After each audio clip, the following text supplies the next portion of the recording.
Ce jeune roi nous surprendra, je le pense. Je le connais depuis son enfance. J'ai voyagé avec lui. Il est extrêmement réservé. Il a énormément de dignité. Il est d'un tempérament qui rappellera, à mon avis, celui de son grand-père Mohamed V. En 2002, Mohamed VI, encore novice dans l'art de la diplomatie, fait une visite importante aux États-Unis. Face au président américain George W. Bush, le monarque de 39 ans montre beaucoup d'aplomb. Well, as I told you, I will ask Mr. Ben Isa to translate. It will be easier for me and safer for you. Ce document est rare. Il montre un Mohamed VI décontracté, mais déterminé. Nous sommes très honorés des relations qui ont toujours existé entre le Maroc et les États-Unis, mais je pense qu'actuellement, nous allons passer à la vitesse supérieure.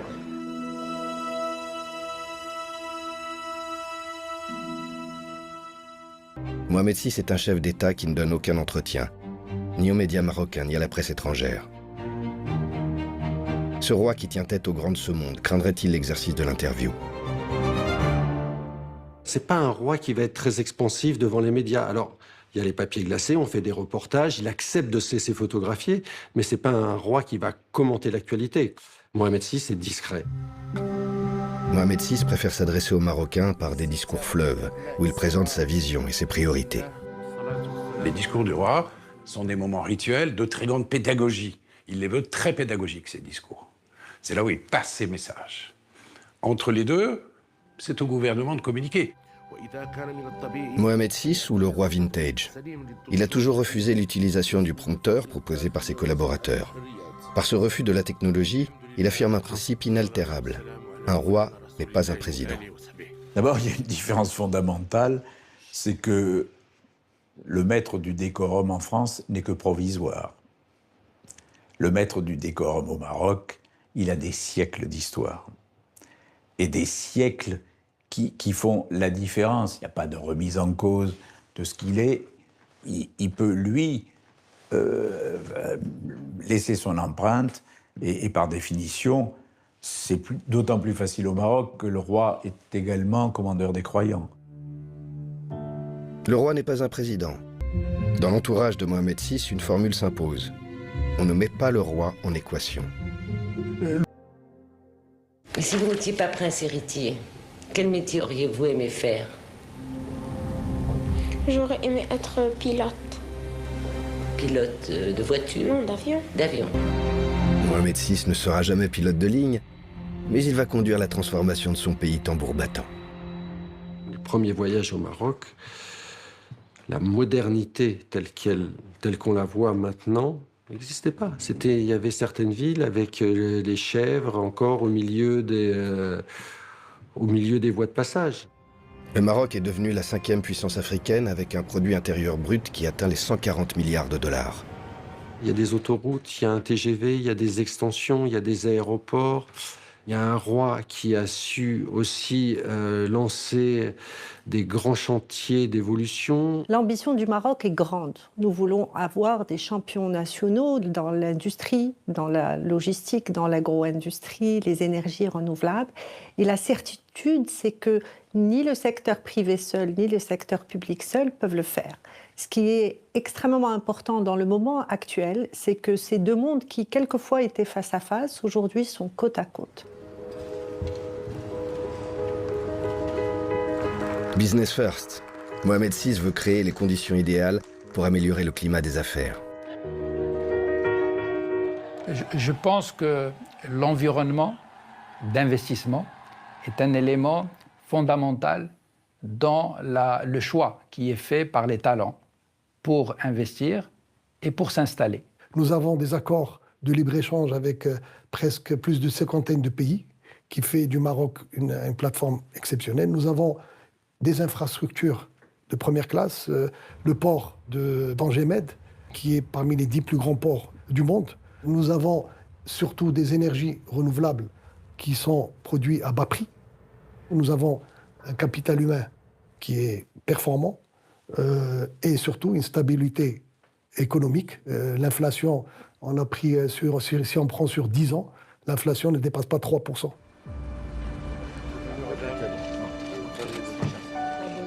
Le roi cible en priorité l'énorme marché africain. C'est d'autant plus naturel pour lui que, contrairement à son père imprégné de culture européenne, il se sent à l'aise avec ses racines. Mohamed VI décide d'ailleurs du retour du Maroc au sein de l'Organisation de l'Unité africaine, que son père avait choisi de quitter plus de 30 ans auparavant. Il est l'heure de rentrer à la maison, moment où le royaume compte parmi les nations africaines les plus développées et où une majorité de pays membres aspirent à notre retour. Nous avons choisi de retrouver la famille. L'Afrique est mon continent et ma maison. Je rentre enfin chez moi et vous retrouve avec bonheur.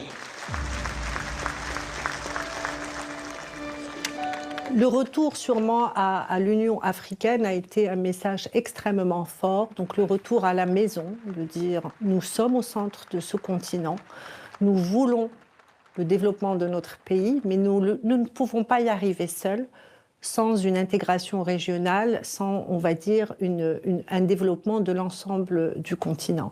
Le Maroc est arrivé en frère, mais en force de proposition.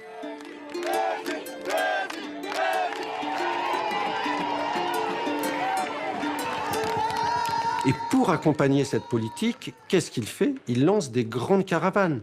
Quand le roi part en mission en Afrique, souvent c'est des voyages qui peuvent durer 1 semaine, 15 jours, 3 semaines, et il y a à peu près 100, 200 personnes. Il y a une partie de la cour, des grands entrepreneurs, des ministres qui l'accompagnent, et on s'installe dans les pays, on peut rester plusieurs jours, on scelle des partenariats, des accords d'État à État, et puis on permet aussi à tous ces écosystèmes d'irradier, c'est-à-dire les ministres voient leurs homologues, les hommes d'affaires voient les patronats des pays, et c'est comme ça qu'il va enclencher une véritable dynamique.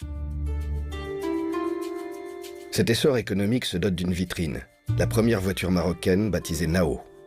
Un prototype de SUV électrique Namix devient par ailleurs l'emblème de la politique royale en matière d'énergie renouvelable. Bien avant certains pays occidentaux, le Maroc a compris les enjeux majeurs. Comme l'était son père, Hassan II, descendant du prophète, Mohamed VI se place lui aussi en commandeur des croyants et veut se présenter au monde comme un roi pieux. Un islam traditionnel qui lui servira de rempart contre l'extrémisme.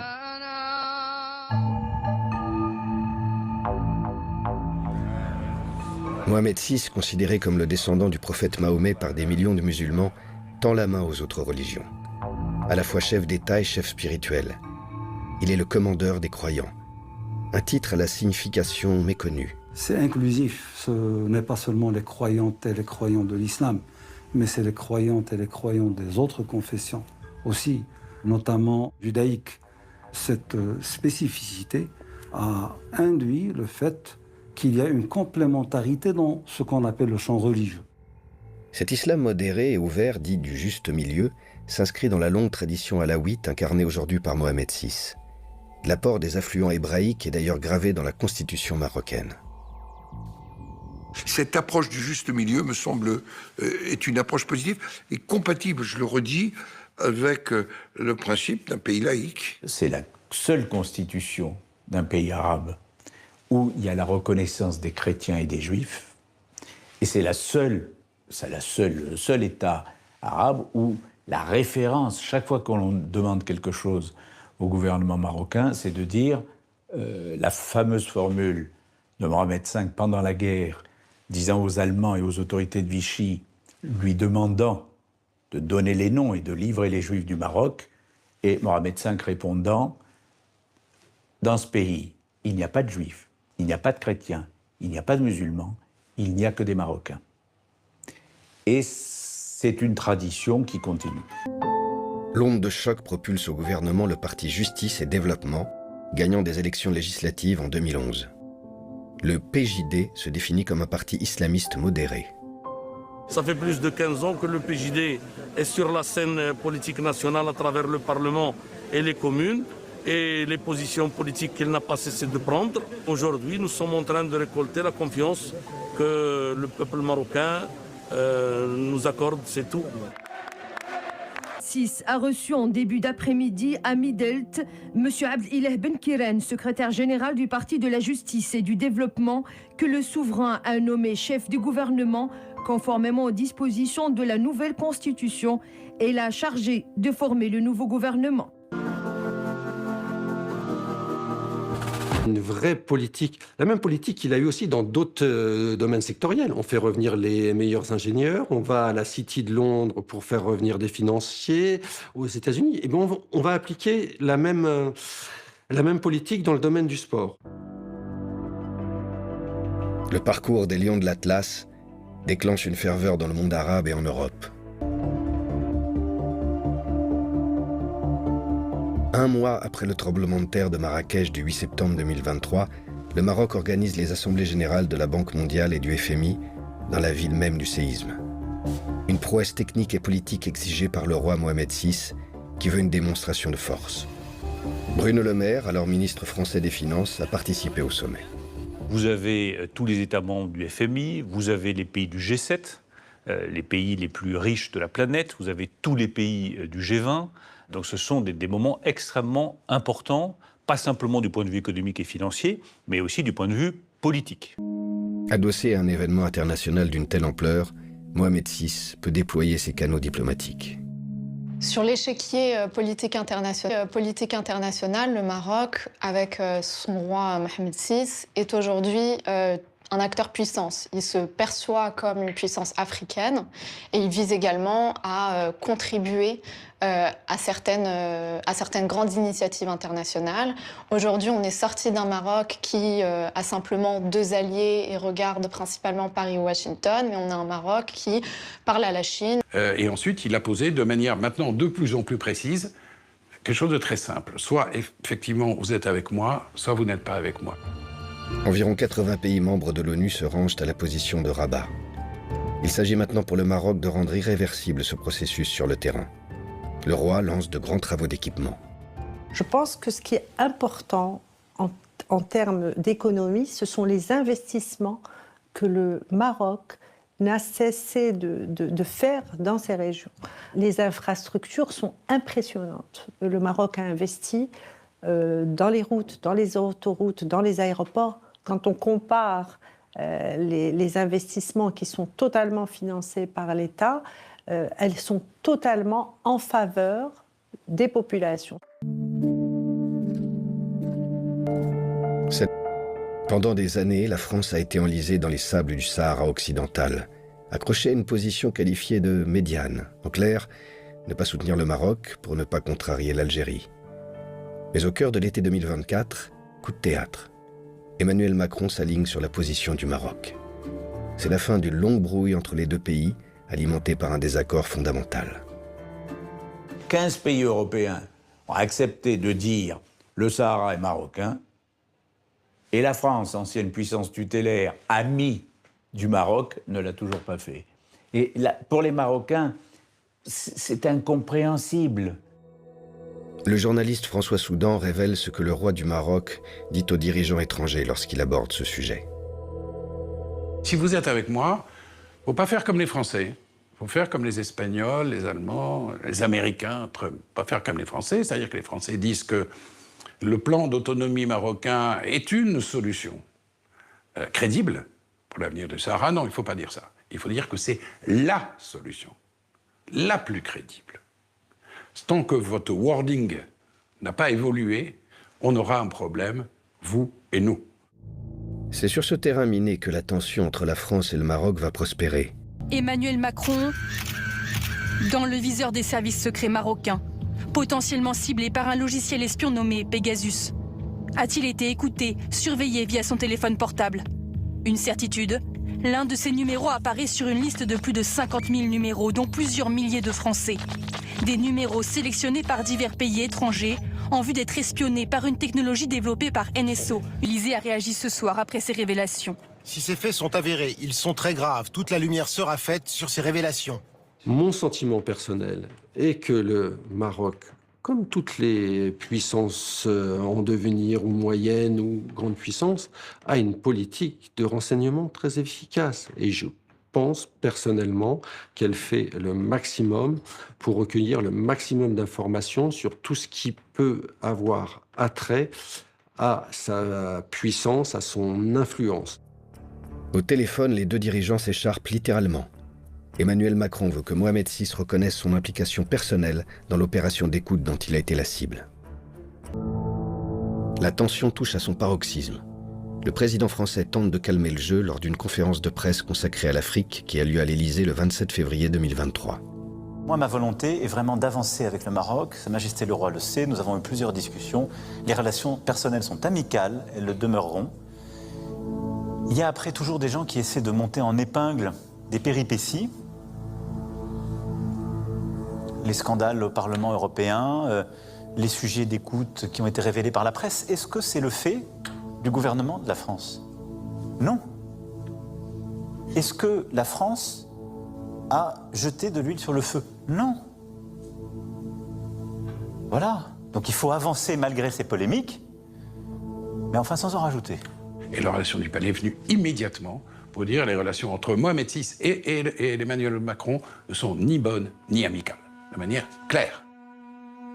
2 ans après l'affaire Pegasus, une intervention d'Emmanuel Macron, pourtant pleine de bons sentiments, va avoir un effet catastrophique. Bonjour, je voulais m'adresser directement aux Marocaines et aux Marocains pour vous dire que la France a été bouleversée de ce qui s'est passé dans la nuit de vendredi à samedi, de ce terrible tremblement de terre. Et nous avons évidemment une pensée pour les disparus, leurs familles, pour les blessés. Dans les codes de la monarchie chérifienne, un président étranger ne s'adresse pas directement au peuple marocain. Tout est bloqué entre la France et le Maroc. Pour les connaisseurs de ces 2 pays unis par une relation passionnelle, il n'existe qu'une seule méthode susceptible de dénouer la situation. On a dit combien de fois aux gouvernants, à l'Élysée, si vous ne mettez pas un peu d'affectif avec le Maroc, vous n'y arriverez pas. Vous êtes en face de la monarchie la plus ancienne du monde avec celle du Japon. Ne vous comportez pas comme avec des diplomates. C'est justement sur ce terrain que le président français prend enfin une décision qui séduit le palais. Le 19 février 2024, son épouse Brigitte invite les 3 sœurs du roi à déjeuner à l'Élysée. Mohamed VI fait fuiter dans la presse qu'il bénit cette rencontre. À partir de ce moment, les conditions de la réconciliation sont réunies. Maintenant, il s'est passé un certain nombre d'années, il y a eu une évolution de la région. Je crois qu'il va falloir qu'on réexamine cette position. En tous les cas, j'ai écrit au président de la République française mon sentiment sur ce sujet, que nous sommes en 2024 et que 2024 n'est plus tout à fait 2007. Et que sur ce sujet, il me semblait que nous devions évoluer. Quelques semaines plus tard, le 30 juillet, de façon totalement inattendue pour la communauté internationale, le président Macron rompt avec la doctrine diplomatique traditionnelle de la France. Dans une lettre au roi Mohamed VI, il apporte son soutien à la marocanité du Sahara occidental. C'est le geste qu'attendait depuis tant d'années la monarchie chérifienne. Le temps des grandes retrouvailles est arrivé. Vous allez venir à Paris. Si vous avez 5 minutes, si le protocole vous laisse un peu de temps, qu'aimeriez-vous faire? Sortir me promener un peu. Tout seul dans les rues? Oui. Et où? Sur les quais.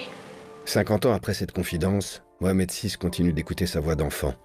Lors de ses voyages officiels à l'étranger, il aime découvrir les capitales en se promenant dans les rues. Dirigeant son pays de manière résolue, il continue cependant de cultiver son jardin. Et quand il est arrivé au pouvoir, après son père, beaucoup n'avaient pas imaginé que son règne puisse durer aussi longtemps. Et qu'il y a montré beaucoup de constance. On le disait plutôt désinvolte, prêt à vivre une pluralité d'existence. Eh bien, en réalité, il a montré de la cohérence, il a montré de la continuité, il a montré de la volonté, ce qui explique un règne particulièrement long et qui n'est pas terminé. Justement, comment se projette-t-il sur l'avenir ? Sera-t-il le roi qui mènera le Maroc à une monarchie parlementaire à l'espagnole ou à l'anglaise ? Je n'envisage pas que le roi du Maroc ait un rôle de marionnette inauguratif, comme on peut le voir en Espagne. Il restera le patron de la diplomatie, il restera le patron des services de sécurité. Je pense que les Marocains sont conscients que le pouvoir du roi fait l'équilibre sur la dispersion logique, démocratique de l'élection. Pour éviter que ça ne devienne ou conflictuel ou que ça n'aboutisse à la paralysie, l'autorité du roi est pour le moment nécessaire. Alors après, dans 20 ans, dans 50 ans, j'en sais rien. Mais aujourd'hui, il faut en rester là. La longue marche de Mohamed VI se poursuit, avec une mission, celle de transmettre à son fils, le prince héritier Moulay Hassan, un Maroc en phase avec les enjeux de son époque, mais fidèle à la tradition de la dynastie alaouite. Il y aura toujours une part, je dirais, irréfragable de mystère, d'indicible, dans la relation entre les Marocains et leur roi, qui nous échappe à nous, complètement. À nous, républicains européens. Qui nous échappe. Et il faut le reconnaître, il faut avoir la modestie de le reconnaître.